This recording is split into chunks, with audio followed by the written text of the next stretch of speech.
ha dicho que sus gobiernos han sido gobiernos de migrantes también, y obviamente para muchos ecuatorianos la asesoría legal gratuita que propició cuando el tema aquí bancario, de los desahucios hipotecarios se vio muchísimo, y mucha gente le vino muy bien, la verdad, toda asesoría, y sentirse respaldado por un gobierno, por más que se esté fuera de fronteras, sentirse respaldado es muy importante.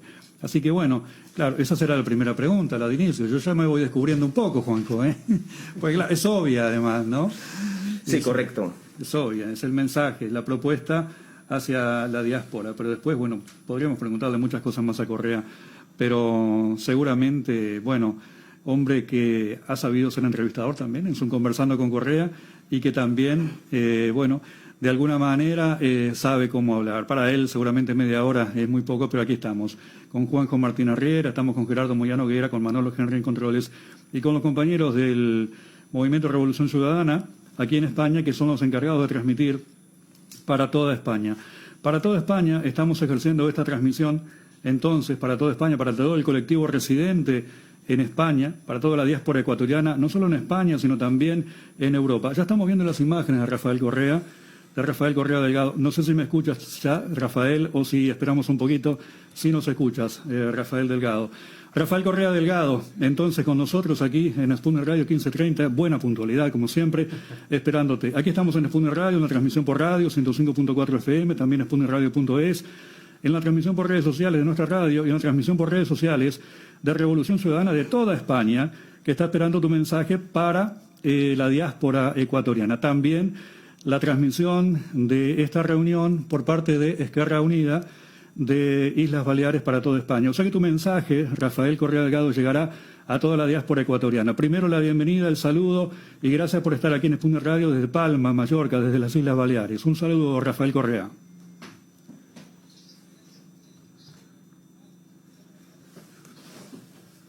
Comunidad ecuatoriana, a todas mis hermanas y hermanos de España. Oye, acabo de ver que cometí un error, era, bueno, 11:15 hora local, allá debe ser 6:15, yo creía que era 6:30, te pido mil disculpas. No. Me ha atrasado 15 minutos. No, estamos perfectos.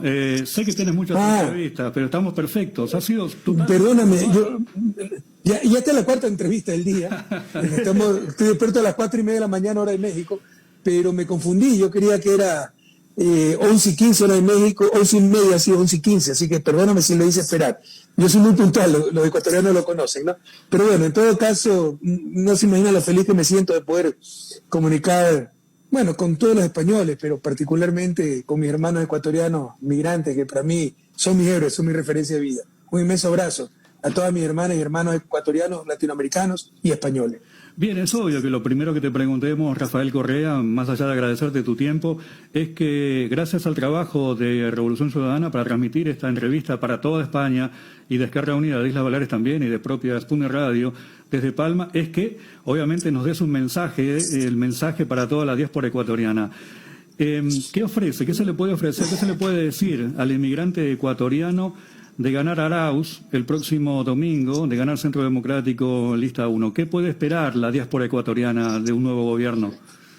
Lo primero, que nunca nadie más tenga que salir de su patria a la fuerza, porque la inmensa mayoría de ecuatorianas y ecuatorianos que viven en España no es que migraron voluntariamente, fueron expulsados de su país, exiliados de la pobreza por la terrible crisis de 1999.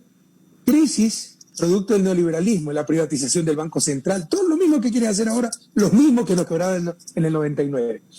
Entonces han producido una nueva crisis, no hay la migración de antes por las restricciones de la zona Schengen en Europa, las restricciones de migración en Estados Unidos y por la propia pandemia. Pero si no fuera una migración igual o mayor que la del 99. Entonces lo primero, construir juntos un país donde nadie más tenga que salir, del cual nadie más tenga que salir a la fuerza. Pero aquellos que ya están residiendo en el extranjero, ellos lo saben, lo vivieron en mi gobierno, que tengan la atención, el respaldo de su gobierno. Más aún, que a esos migrantes le demos el rescate de la patria, porque después del 99 lo único que exportó el neoliberalismo fue seres humanos. Y esos migrantes, exiliados de la pobreza, nunca se olvidaron de su patria. Y con el euro que se ganaban con tanto sudor, en Baleares, en Murcia, en Valencia, en Madrid, en Génova, en Milán, o el dólar que se ganaba en Connecticut, New York, New Jersey, lo enviaban a la patria. Y eso fue lo que nos rescató. Si no, se liquidaba el país. Mientras tanto, los banqueros que nos quebraron a los 2 o 3 años rompían récord en utilidades y mandaban la plata fuera del país. Lo mismo de siempre. Entonces, más aún, por la gratitud que debe tener el país con sus migrantes, hemos tenido una atención especial para ellos. Eso lo hicimos. Yo sé que faltaba mucho por hacer, pero hicimos mucho más consulados, cambiamos la mentalidad del cuerpo diplomático, ya no que no estén orientados a los coctelitos, a las grandes reuniones, sino al trabajo con nuestras comunidades. Los cónsules salían de la propia comunidad migrante, defendíamos sus derechos, por ejemplo, en esa barbaridad que fue la crisis de las hipotecas, donde le quitaban la casa a la gente. Además, política tonta, porque los bancos quedaban llenos de casas vacías y la gente que necesitaba casa se quedaba sin casa. O sea, la economía más tonta, más torpe que vista. Protegíamos los derechos de esas madres a las cuales le quitaban sus hijos en Italia. No se sentían solos. Ahora todo es abandono, se han cerrado sedes consulares, pero como un insulto a la dignidad de nuestros migrantes, se han abierto embajadas inútiles como la de Holanda, cuando es suficiente la embajada en Bruselas. O sea, no ha sido falta de presupuesto, ha sido falta de interés. Recuperaremos esas políticas de atención prioritaria, respaldo prioritario a nuestros migrantes. Y tercero, la defensa al derecho a migrar. Eso lo deja muy claro el Papa Francisco en su última encíclica, lean la Fratelli Tutti. Defiende el derecho a migrar, dice que no se pueden llamar cristianas las naciones que criminalizan la migración, y es verdad, es una inconsecuencia injustificable. En esta globalización que busca solo grandes mercados, consumidores en lugar de una sociedad planetaria, ciudadanos del mundo, se impulsa cada vez más la movilidad de mercancías, la movilidad de capitales, y se criminaliza la principal movilidad, que es la movilidad humana. Seguiremos defendiendo el derecho a esa movilidad humana. También, bueno, justo antes de conectarte, tú estábamos hablando de la facilidad de la asesoría legal gratuita que otorgó en su momento el gobierno de Ecuador para todos los afectados por la hipoteca. Fue tremendo. Y el pueblo ecuatoriano, lo sé, porque aquí en Mallorca hay muchos residentes y uno trabaja en la plataforma de la inmigración, estaban agradecidos por el respaldo que sentían desde lejos del gobierno ecuatoriano. Bien, y Rafael Correa, seguramente las elecciones en Ecuador se están palpitando de una manera muy diferente. Hay mucha pasión por lo que se ve en Revolución Ciudadana. He recibido muchos mensajes a raíz de esta entrevista, pero que nos cuentes cómo se está generando esta elección en Ecuador, la participación de los poderes económicos, la participación de las grandes empresas de comunicación. ¿Hay que luchar contra ellos otra vez? Bueno, nuestros principales rivales son los medios de comunicación. En América Latina son propiedad de las élites y son un instrumento para mantener el status quo, que nadie se equivoque con eso. Y mientras no resolvamos la cuestión mediática, no tendremos verdadera democracia en América Latina, porque para tener democracia necesitas información, necesitas verdad. Y los guardianes de la verdad son los primeros en robarte la verdad. Los periodistas, los medios de comunicación, que atacan a todo el que intente cambiar el status quo. Status quo que no ha mantenido 200 años en su desarrollo, porque nadie está loco aquí. No vamos a querer cambiar un sistema que nos ha dado prosperidad, justicia y dignidad. Pero somos el continente más desigual del planeta y 2 siglos seguimos en su desarrollo de nuestra independencia. Entonces, algo hay que cambiar. Pero dentro de ese sistema hay gente que gana, la élite. Y ni siquiera materialmente, sino que la mentalidad de la élite latinoamericana, su bienestar, lo fundamentan en la verticalidad de las relaciones sociales. Tú le puedes ofrecer a nuestra élite ser el triple de próspero, pero iguales te lo rechazan. Prefieren ser 3 veces más pobres, pero desiguales, que dominen al resto. Conmigo, la clase empresarial triplicó sus utilidades y jamás tuvimos el apoyo de las cámaras empresariales, porque no nos sometían, porque queríamos igualdad de condiciones. Y su fundamento, su piedra filosofal, su piedra angular más que piedra filosofal, un pilar de su bienestar es sentirse superiores al resto.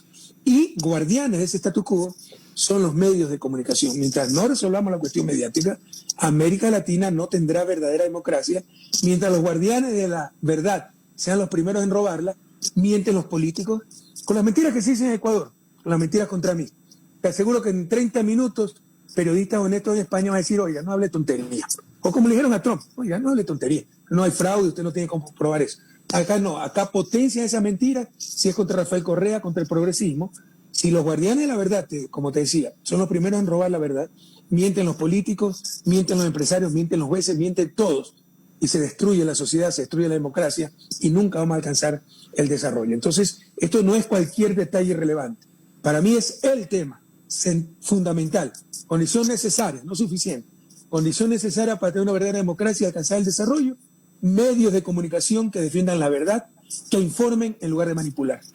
El nuevo gobierno de Ecuador, ¿con qué economía se encuentra? ¿Cómo está la economía de Ecuador? ¿Qué ha sido de la economía de Ecuador en estos últimos años? Es la peor crisis de la historia. De mí nunca esperen mentiras, más aún esta es mi profesión, economista. A pesar de eso, soy una buena persona. Siempre optimismo, siempre soluciones, jamás falsedad. Estamos ante la peor crisis de la historia. Tampoco exageraciones, yo soy muy objetivo. Pero es la peor crisis de la historia. Para ponerla en perspectiva, en el 99 decrecimos 5.4%. La inmensa mayoría de ecuatorianos que te están escuchando esta entrevista, salieron por la crisis del 99. Son verdaderos héroes para mí, heroína. Se me llenan los ojos de lágrimas cada vez que hablo de ellos.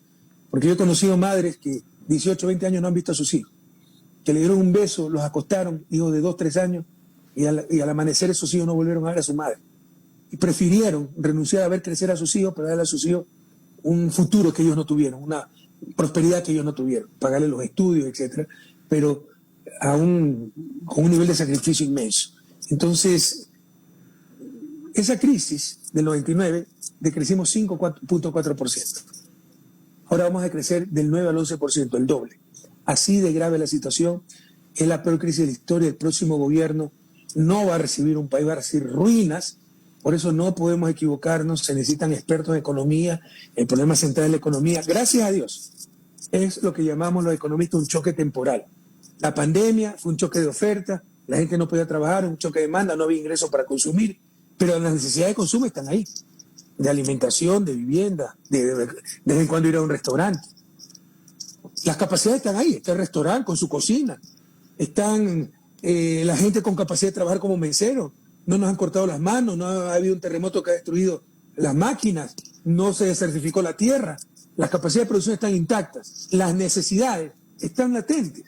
Es un problema de coordinación, sabemos cómo hacerlo, hay que dar un gran impulso, con un fuerte paquete circulante a la economía, y eso ya lo tenemos planificado, 8.475 millones de dólares, pero lo que les quiero decir, no es momento de arriesgar con aventureros que quieren exportar el agua, o con gente que ha gobernado con Moreno y nos quebró a todos, como ya nos quebró en el 99.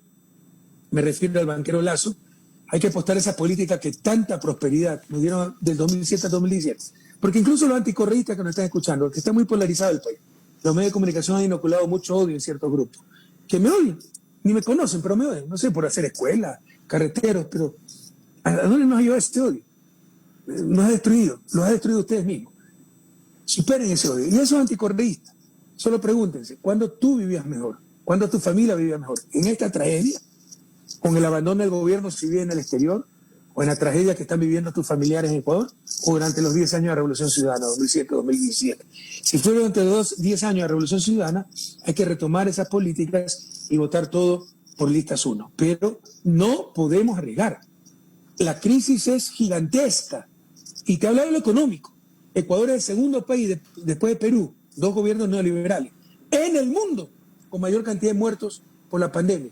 Somos el país con menor vacunación por habitante del planeta, porque tenemos, de América Latina al menos, porque tenemos un gobierno inepto, indolente, neoliberal, que cree que no hay que ayudar a la gente, hay que reducir gastos públicos, así se estén muriendo nuestros niños. Entonces, no podemos arriesgar. Esta vez no es correísmo, anticorreísmo, izquierda, derecha, amarillo, azul y rojo, a votar por las políticas comprobadas por expertos de economía, por la gente que te demostró que se puede transformar la patria. Rafael Correa, te pido unos minutos para hablar de Andrés Arauz, el candidato a presidente de la República de Ecuador, un hombre joven, ¿verdad? También con experiencia en la política y también sabedor de la economía. Pero quiero que tú nos presentes a Arauz y le presentes a Arauz a todo el colectivo residente ecuatoriano en España. Bueno, Andrés es brillante, creció con nosotros, ¿no? Nosotros lo incorporamos al gobierno recién graduado, él se graduó de economista y matemático en la Universidad de Michigan, es una gran universidad de Estados Unidos, y como siempre hemos confiado en los jóvenes, le dimos grandes responsabilidades, fue el director del Banco Central más joven de la historia. También fue ministro, trabajó en varios puestos, en Secretaría Nacional de Planificación, pero en puestos estelares, director del Banco Central y ministro de Educación Superior, Talento Humano, Ciencia y Tecnología. Eso es grande liga, encargado de la universidad, de la investigación, etc. Entonces, a su corta edad, él va a cumplir 36 años el febrero 6, un día antes de las elecciones, tiene una gran experiencia. Es un chico brillante, es de los más brillantes que he conocido, yo sé de eso, vengo de la academia, y algunos dirán, pero ¿cómo sabemos que no nos va a traicionar como Moreno? Moreno es un caso aparte, un caso patológico, eso inspirará 10 tesis de psiquiatría, es un accidente histórico. Pero además, si Andrés fuera traidor, yo no hubiera traicionado, si él también está siendo perseguido. Ahora resulta que lo financió la FARC, la LLN, le van a sacar un informe con responsabilidad penal por el Festival de Teatro de Loja, que él firmó el contrato porque querían eliminar ese festival. Pero ha sido perseguido 4 años. Si ha habido algo bueno de esta brutal persecución que hemos recibido, de tanto sufrimiento de nosotros, de nuestra familia, de esta crisis tan dura, es que sabemos quién es quién. Se fueron los que nunca debieron estar, los que se vinieron por un plato de lentejas, los oportunistas, los leales al poder, no un sueño de transformar la patria, los corruptos, los traidores. Se fueron los que nunca debieron estar. Y se quedaron los que pese a todo fueron fieles a sus convicciones, los que siempre debieron estar. Hoy somos menos, pero somos más. Y entre esos que somos está en primera línea Andrés Arauz. Rafael, le voy a dar paso a Juan José Martínez Riera, que es coordinador general de Esquerra Unida de Islas Baleares. Muy buenos días, presidente. Sobre todo ahí en Ecuador, que es lo más temprano que no aquí, que hemos ya acabado de comer hace un breve momento. Mi pregunta me gustaría que rondara en torno a que después de la estela que el gobierno de Bolivia ha provocado y generado en toda América Latina, ¿no? El efecto positivo que genera Bolivia va a permitir mayores facilidades para la autoliberación, por cierta manera, por parte del poder internacional, desde los pueblos de América Latina, en Ecuador, evidentemente, o por ejemplo en Brasil, que también está viendo una situación dramática. Primero, Juanjo, mi agradecimiento a Izquierda Unida. Izquierda es solidaridad, y vaya que hemos sentido la solidaridad de nuestros compañeros de izquierda en España hacia nuestros migrantes, hacia nuestro movimiento y en lo personal, ¿no? Yo tengo grandes amigos, Fran Pérez, Enrique Santiago, que nunca se han descuidado de nuestra situación, siempre nos hemos sentido apoyados por ellos. Yo me despierto cada día para ver qué nueva acusación me han puesto. Ellos conocen bien los casos, los ridículos casos. A Enrique Santiago incluso lo fue a ver un consejero del presidente, él te puede dar el testimonio. Santiago Cuesta se llama este pillo, ¿no? A nombre del presidente, para decir que en el caso de un supuesto secuestro de un delincuente, si mi jefe de inteligencia que estaba en España me acusaba a mí, no solo que no lo acusaban a él, le daban trabajo, todo eso. Eso Enrique Santiago, a él le dijeron eso, él te puede dar el testimonio. Y el gobierno español extraditó a ese jefe de inteligencia, Pablo Romero, y está preso por un delito que no cometió, que ni siquiera existió, un hombre inocente. El comportamiento del gobierno español se ha sido muy cuestionable, es cómplice, muy cercano al gobierno de Moreno. Pero en todo caso, con respecto a tu pregunta, no es solo el caso boliviano, es el caso argentino, es el referéndum en Chile. Nosotros tuvimos una época de oro, la década de oro de América Latina, 2004-2014, fruto directo del gobierno socialista. Vino la restauración conservadora, aprovechando el cambio en las situaciones del mercado internacional, se derrumbó el precio del petróleo y los commodities, y con la prensa, son expertos, ¿no? Para una situación internacional decir es culpa de que han fracasado las políticas de izquierda, y uno de los graves problemas del pueblo latinoamericano es su memoria frágil. Pero sabíamos que no iba a durar eso. Nosotros le llamamos a eso la restauración conservadora. ¿Por qué? Porque ya no era el neoliberalismo de los 90. Cayó el muro de Berlín, América Latina tendría que ser neoliberal y era el fin de la historia, no había alternativa. Ahora sí tiene pues cómo comparar. Y la gente no es estúpida. O sea, 6 meses pueden decir, Correa dejó endeudados, todo el sobreprecio, todo eso elefante blanco. Ahora sí estamos haciendo lo correcto. 1 año, Correa dejó sobreendeudado, todo, estamos entregados a China, todo el sobreprecio no sirve para nada. Pero ahora sí estamos haciendo lo correcto. Pues después de 4 años, cuando la gente vive la tragedia diaria, le siguen diciendo que ahora están haciendo lo correcto cuando peor vive, nadie le puede creer. Entonces dicen, no, que sigan haciendo lo incorrecto, pero cuando vivamos bien, ¿no? De 2007 al 2017. Lo mismo en Bolivia, lo mismo en Argentina. Y por eso esos triunfos resonantes en esos países, como hubiera sido un triunfo también contundente en Brasil, si no lo hubieran encarcelado a Lula. Le robaron la libertad a Lula y le robaron la democracia a Brasil. Porque si Ignacio Lula da Silva hubiera sido candidato, sería el presidente del Estado Federado de Brasil. En todo caso, es eso. La gente ya aprendió lo que es tener dignidad, presencia mundial, justicia, integración, oportunidades, equidad. Y ya puede comparar. Y por eso yo tenía la profunda certeza y serenidad de que esta restauración conservadora iba a morir más rápido de lo que le costó nacer.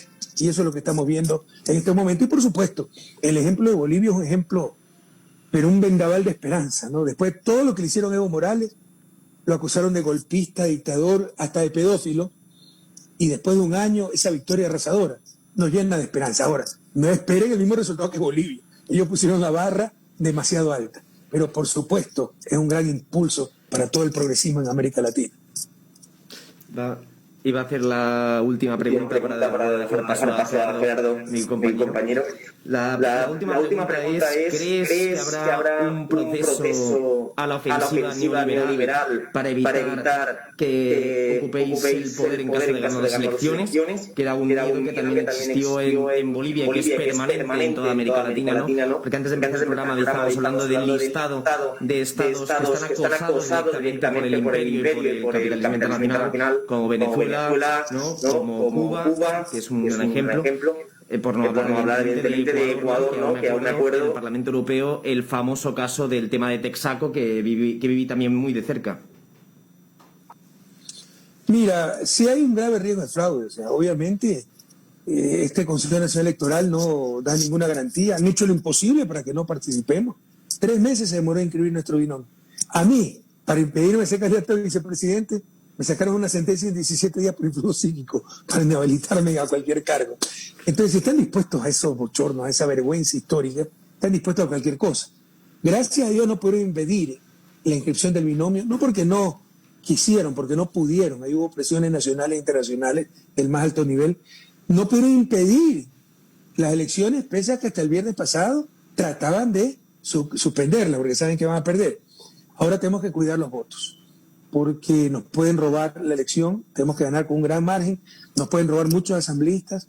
Entonces, en España, por favor, en Italia, en Europa, en Asia, África, en Latinoamérica, en Estados Unidos, en Canadá y obviamente en Ecuador, a cuidar los votos, porque esta gente es capaz de cualquier cosa y nos quiere robar en la elección. Un golpe de Estado tradicional en América del Sur sería muy difícil en los actuales momentos, un golpe de Estado del estilo Honduras, ¿no? Pero lo que sí pueden es boicotear permanentemente, como lo hemos hecho, e ir desgastando día a día, como lo hacen los medios de comunicación, y dar golpes blandos, como el que intentaron el 30 de septiembre de 2010, que 10 años se ha pasado a la prensa tratando de decir que no existió, ¿no?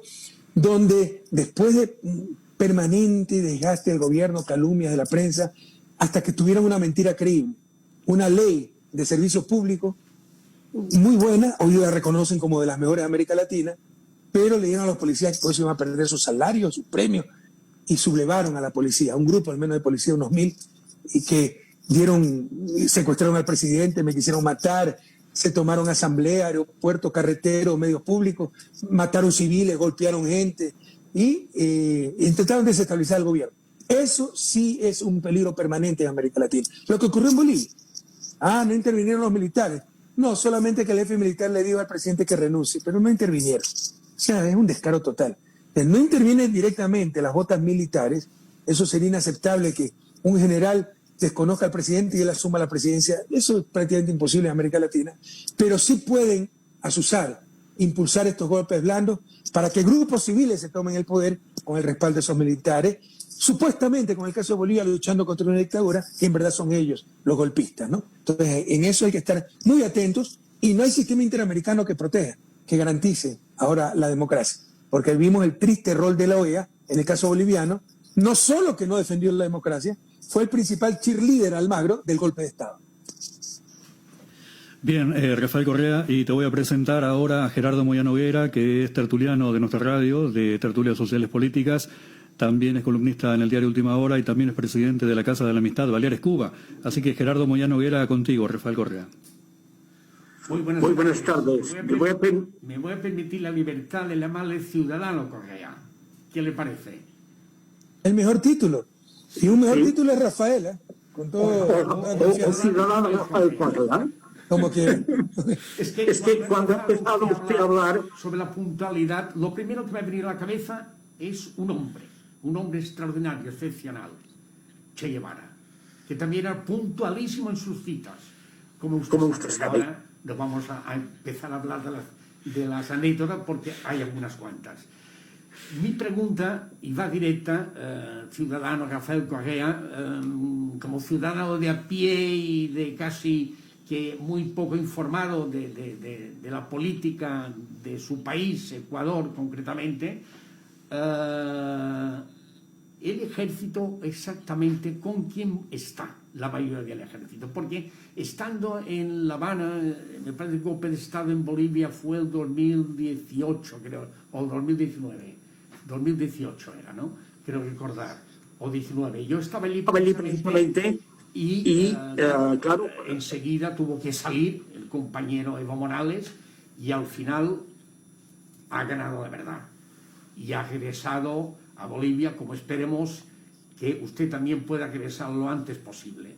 Primero, el ejército, porque el pueblo, ya veremos después, y yo deseo muchos éxitos al pueblo ecuatoriano. Y la pregunta que le voy a hacer es la siguiente. ¿Cómo ve desde el siglo XXI, en el cual estamos, los acontecimientos y el proceso abierto por las revoluciones latinoamericanas y el Caribe, por supuesto? Gracias. Bueno, mire, yo les dije que América Latina no tendrá verdadera democracia mientras no resuelva la cuestión mediática. Necesario, pero no suficiente, también les dije eso. Porque la otra cuestión que debe resolver América Latina es la cuestión militar. Al final, todo lo deciden los militares. Sí, los militares, el alto mando de Ecuador estaba muy resentido porque en la nueva constitución del 2008 quitamos esa parte que decía que las Fuerzas Armadas eran garantes de la Constitución. ¿Por qué las Fuerzas Armadas son garantes de la Constitución? Los garantes de la Constitución somos los ciudadanos. Es enojadísimo, porque ellos se creen los árbitros del bien y del mal. No solo eso, nuestras repúblicas nacieron de caudillismos militares y tienen una gran tradición militarista, los gobiernos, porque muchos líderes iniciales de nuestras repúblicas fueron militares de carrera, ¿no? Y desde ahí, como que si hay esa herencia de que las Fuerzas Armadas latinoamericanas quieren ser una república independiente, con su propio sistema salarial, su propio sistema de pensiones, su propio sistema de salud, su propio sistema educativo, su propio sistema universitario, su propio sistema industrial, su propio sistema de comisariato. Cuando llega al poder, al gobierno, las Fuerzas Armadas tenían hasta comisariato. Y los bienes venían en los buques de la Armada sin pagar impuestos, pero no solo eso, una gran discriminación, ¿no? Venían los juguetes para Navidad en esos buques para que los vayan a comprar los comisariatos, pero los lunes iban los hijos de las familias generales y coroneles. No le exagero, son realidades las que le estoy contando. Luego venían los tenientes coroneles y qué sé yo, mayores, luego los capitanes y tenientes, luego los sargentos y después la tropa. Pero la tropa llegaba el fin de semana cuando no había nada en esos comisariatos. O si no, también se pagaban sueldos de miseria, habían dádivas, pero todo con discriminación. Entonces, si el regalo para el hijo del oficial de 5 años era el carro eléctrico a control remoto y para el hijo del de tropa de 5 años era el carro de plástico. Desde chiquito se les enseñaba a esos niños que eran diferentes, que eran inferiores. Había comida para oficiales, comida para oficiales y comida para tropa. Entonces, graciosamente, la gente de tropa que nos tenía mucha confianza decía, no, presidente, en realidad comemos lo mismo, pollo y pollo. El problema es que ellos comen un pollo entre 4 y nosotros un pollo entre 30. Entonces, bueno, la tropa nos quiere mucho porque elevamos salarios, quitamos privilegios, les enseñamos que son personas, que tienen dignidad como seres humanos. Pero muchos altos oficiales, no todos, sí nos odian, son muy reaccionarios, las Fuerzas Armadas, la alta oficialidad, por ejemplo, tienen unos privilegios impresentables, por ejemplo, con sus sistemas propios de cesantía y pensiones. Pero es su plata, mentira. Nosotros subsidiamos el 60% de las pensiones jubilares. Son pensiones que no tienen techo como el civil, tienen hasta $4.000 de pensión alta oficiales. Pero no solo eso, tienen cesantía de $200.000, un almirante, un general. Y pagado por los más pobres, porque el soldado que aporta 50% y 50% al Estado, hasta los 5 años, si se retira, ni siquiera le devuelven sus aportes. Si se retira antes de 20 años, le devuelven sus aportes, pero nunca los del Estado. No, al patrono nunca le devuelven, que es el Estado, sus aportes. Y eso sirve para financiar la cesantía de los altos oficiales que se retiran con $200.000. ¿Por qué? Porque eso es inadmisible. Eso no existe, por ejemplo, en Europa. Pero luchar contra eso es ganarse la enemistad y jugarse la vida. Porque hay gente muy reaccionaria, porque muchos todavía han sido formados en la Escuela de América, que ya no se llama Escuela de las Américas, no recuerdo el nombre. Nosotros suprimimos eso, lo han retomado. Después de mi gobierno, este traidor volvió a mandar a nuestros oficiales a que se formen en las Escuelas de América de Estados Unidos y le meten en la cabeza, ¿no? La doctrina de seguridad nacional, que los enemigos de la gente es progresista y que tienen que defender al gran capital y todas esas cosas. América Latina debe resolver la cuestión mediática, otras de las cuestiones que hay que resolver, perdón, la cuestión mediática y la cuestión militar. Si queremos tener verdadera democracia, no pueden ser los garantes de la Constitución, no pueden ser los árbitros del bien y del mal, pero vemos retrocesos a nivel mundial, ¿no? Cuando se tomaron el Capitolio, a principios de enero en Estados Unidos, las Fuerzas Armadas de Estados Unidos tuvieron que sacar una declaración diciendo que ellos iban a garantizar la Constitución. ¿Se imaginan? ¿Ya? Entonces, lamentablemente, hay retrocesos democráticos en muchas partes del mundo. Bueno, con respecto a las revoluciones, pues marcaron la historia. La Revolución Cubana es el principal hecho político del siglo XX, ¿no? Bueno, también hubo la revolución, algunas otras revoluciones, la mexicana, muy importante, pero yo creo que la más importante de todas fue la cubana. Si Cuba no estuviera bloqueada, yo me he pasado mi vida estudiando el desarrollo, porque creo que los economistas, hay mucha arrogancia en la ciencia económica y en los economistas, ¿no? Pero creo que debemos pedir disculpas mientras no resolvamos el principal enigma, el enigma del desarrollo. Porque hay países desarrollados, hay países subdesarrollados, y no se ha resuelto eso. Pero hay respuestas parciales. Y le aseguro que Cuba, sin ese bloqueo, estaría en el mundo desarrollado.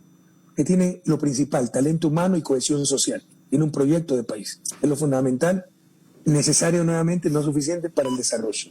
Entonces, pero está ese criminal bloqueo. Que un país latinoamericano no resistiría 3 meses y Cuba lo ha resistido 60 años, pero ha causado un grave daño para el desarrollo de la isla y, como siempre, la hipocresía, ¿no? Fracasó el modelo socialista. No, funcionó el bloqueo. Es como Venezuela. Venezuela está destrozada. Fracasó el chavismo, fracasó el socialismo.